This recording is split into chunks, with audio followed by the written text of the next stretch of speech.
ശബരിമല സ്വർണ്ണക്കൊള്ളയിൽ തന്ത്രി കണ്ഠരര് രാജീവർക്ക് നേരിട്ട് പങ്കുണ്ടെന്ന് സ്ഥിരീകരിച്ച SIT ദ്വാരപാലക ശില്പപാളി കേസിലും കട്ടിളപ്പാളി കേസിലും തന്ത്രിക്ക് നേരിട്ട് പങ്കുണ്ടെന്നതിന് തെളിവുകളും മൊഴിയും ലഭിച്ചതായി SIT കൊല്ലം വിജിലൻസ് കോടതിയെ അറിയിച്ചു.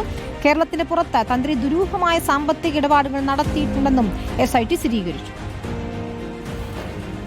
ആചാരത്തിന്റെയും താന്ത്രിക വിധിയുടെയും ലംഘനം നടത്തിയെന്ന് മാത്രമല്ല, ശബരിമല സ്വർണ്ണക്കൊള്ളയിൽ നിർണായക പങ്കുവഹിച്ച വ്യക്തി കൂടിയാണ് തന്ത്രി കണ്ഠരര് രാജീവർ എന്ന നിർണായക കണ്ടെത്തലാണ് SIT നടത്തിയത്.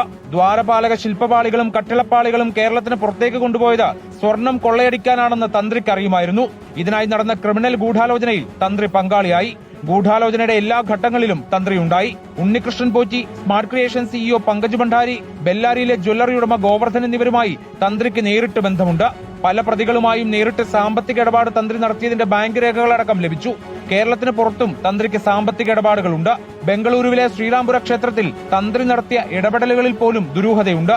പോറ്റി, ദേവസ്വം ബോർഡ് മുൻ പ്രസിഡന്റ് A. പത്മകുമാർ, മുൻ അഡ്മിനിസ്ട്രേറ്റീവ് ഓഫീസർ മുരാരി ബാബു എന്നിവരുടെ മൊഴികളും തന്ത്രിക്കെതിരായി. പോറ്റിയുടെ ഫോൺ കോൾ രേഖകളും തന്ത്രിക്ക് കുരുക്കായി മാറി. ഈ തെളിവുകൾ വെച്ച് ഇന്നലെ തന്ത്രിയെ കോടതിയുടെ അനുമതിയോടെ ചോദ്യം ചെയ്തിരുന്നു. എന്നാൽ കേസിൽ തന്ത്രിക്കെതിരെ നിർണായക തെളിവുകൾ ഇനിയും ലഭിക്കാനുണ്ടെന്നും വീണ്ടും ചോദ്യം ചെയ്യേണ്ടി വരുമെന്നുമാണ് SIT നിലപാട്. റിപ്പോർട്ടർ, തിരുവനന്തപുരം.